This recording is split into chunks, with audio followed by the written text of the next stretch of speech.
আজকে বৃহস্পতিবার না? আজকের এই রাতটা যে জুমার রাত জানেন আপনারা?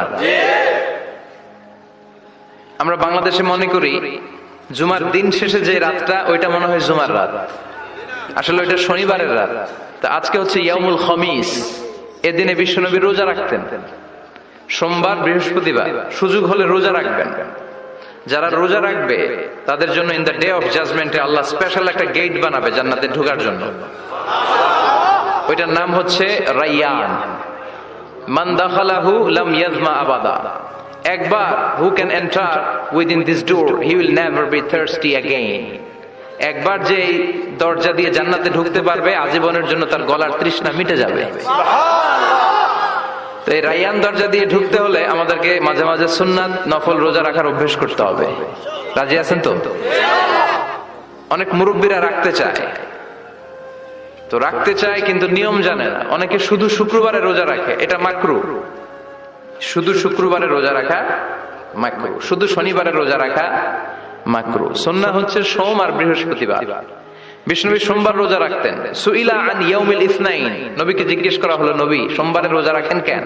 বিষ্ণুনবী বলেন ফিহি উলিদতু, এদিনে আমি জন্মগ্রহণ করেছিলাম তাই শুকরিয়া স্বরূপ রোজা রাখি। আজকে হচ্ছে ইয়াউমুল খমিস মানে বৃহস্পতিবার, কিন্তু আজকে মাগরিবের পর থেকে সূর্য ডুবার পর থেকে যে রাত হয়েছে, রাতটা কিসের রাত? জুমার রাত। জুমার দিনের জুমার সালাতের এত গুরুত্ব কেন? বিষ্ণুনবী জুমার দিনকে বলেছেন ঈদের দিন। কিসের দিন? কথা বলেন। আমাদের দুইটা ঈদ আছে না? ঈদুল ফিতর, ঈদুল আজহা। এর পাশাপাশি জুমার দিনকেও বিষ্ণুনবী সাল্লাল্লাহু আলাইহি ওয়াসাল্লাম বলেছেন হাদা ইয়াউমুল ঈদ, হাদা ইয়াউমুন জাআলাহুল্লাহু লাকুম ঈদান। তাবারানির হাদিস। বিষ্ণু বলেছেন এটা এমন দিন যে দিনটাকে আল্লাহ তাআলা তোমাদের জন্য ঈদের দিন হিসেবে ঘোষণা দিয়েছেন। পড়েন আলহামদুলিল্লাহ। আগামীকাল। দিনটা কবে? আগামীকাল। বলেন তো পৃথিবীতে সবচাইতে 365 দিনের মধ্যে শ্রেষ্ঠ দিন কোনটা? জুমা। আরাফার দিন। কোন দিন? কথা বলেন। হজে যারা গিয়েছেন আরাফার দিন দেখেছেন না? ইজহার আর রেদা পরে আমরা লাব্বাইক আল্লাহুম্মা লাব্বাইক বলি। এটা সারা বছরের মধ্যে শ্রেষ্ঠ দিন। আল আরাফা আল হজ্জু আরাফা। আরাফাটাই হজ। কেউ যদি আরাফার দিনে থাকতে পারে তার হজ হয়ে গেছে। আলহামদুলিল্লাহ কোন? আলহামদুলিল্লাহ। আর হজে সব করেছে, আরাফা করে নাই, হজ হবে না। কথা বলেন, হজ হবে না। তার মানে বছরের শ্রেষ্ঠ দিন আরাফার দিন। এদিন আল্লাহ এত সংখ্যক বান্দাকে একসাথে ক্ষমার ঘোষণা দেন, বছরের কোন দিন এত মানুষকে ক্ষমা করেন না। আবার শয়তান ওই দিনে এতটা লাঞ্ছিত বোধ করে, এতটা অপমান বোধ করে, বছরের কোন দিন শয়তান এত অপমানিত হয় না।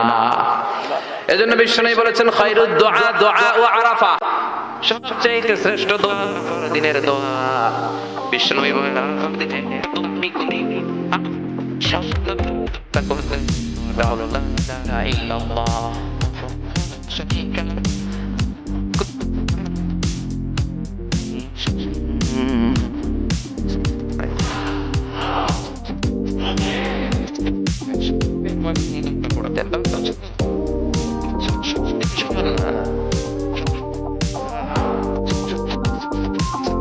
কোন দিন?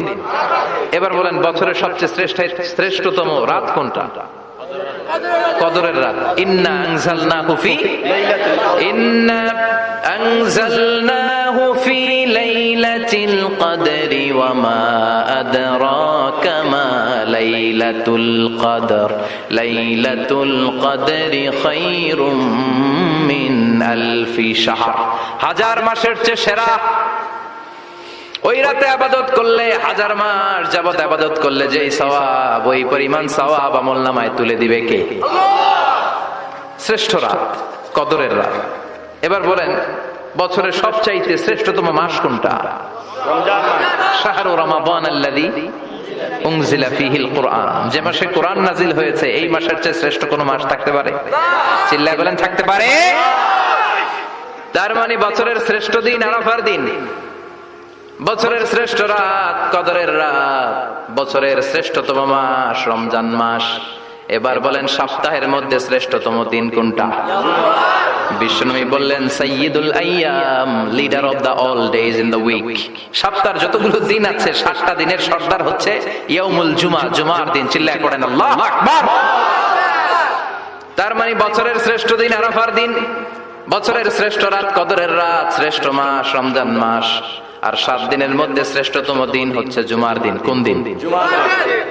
এই সূরাতুল জুমা নিয়ে আমরা কথা শুনবো ইনশাআল্লাহ। বলেন, এটা সাধারণ দিন নয়। ফিহি খালাকাল্লাহু আদম, কালকের এই দিনটায়, এই জুমার দিনে আল্লাহ তাআলা সাইয়েদনা আদম আলাইহিস সালামকে তৈরি করেছে। বিশ্বনবী বলেন, লাম্মা খালাকাল্লাহু আদম ওয়া কানা তুলুহু 60 যিরাআন, আল্লাহ তাআলা যখন আদম আলাইহিস সালামকে তৈরি করলেন 60 হাত লম্বা করে তৈরি করলেন। সুবহানাল্লাহ। আর আমরাও যারা জান্নাতে ঢুকবো আমাদের আকৃতি থাকবে 60 হাত লম্বা। মজা করে সুবহানাল্লাহ পড়তে পারলেন না? আল্লাহ সাইয়েদনা আদমকে তৈরি করলেন এই জুমার দিনে।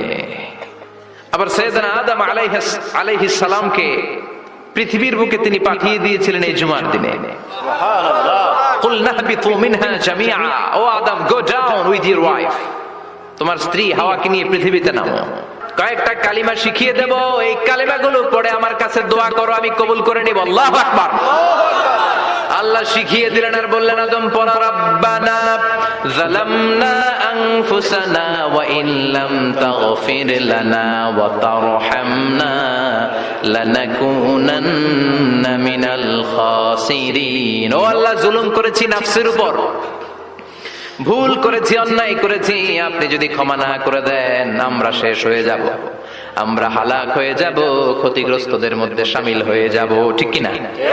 আল্লাহ সাইয়েদনা আদম আলাইহিস সালামের তওবা কবুল করলেন। ওনার কাজ হচ্ছে তওবা কবুল করা, আমাদের কাজ গুনাহ করা, শয়তানের কাজ ওয়াসওয়াসা দেওয়া, আল্লাহর কাজ খালি মাফ করা। সুবহানাল্লাহ পড়বেন না? তাকাব্বালাল্লাহু তাওবাতা আদম ফি ইয়াউমিল জুমআহ। আল্লাহ যেদিন আদম আলাইহিস সালামের তাওবা যে কবুল করছেন, ঘোষণা দিয়েছেন, এই ঘোষণাটা ছিল জুমার দিনের ঘোষণা। আবার সাইয়েদনা আদমকে যেদিন রূহ কবজ করে আবার নিয়ে যাওয়া হয়, ওই দিনটাও ছিল জুমার দিন। পড়েন সুবহানাল্লাহ।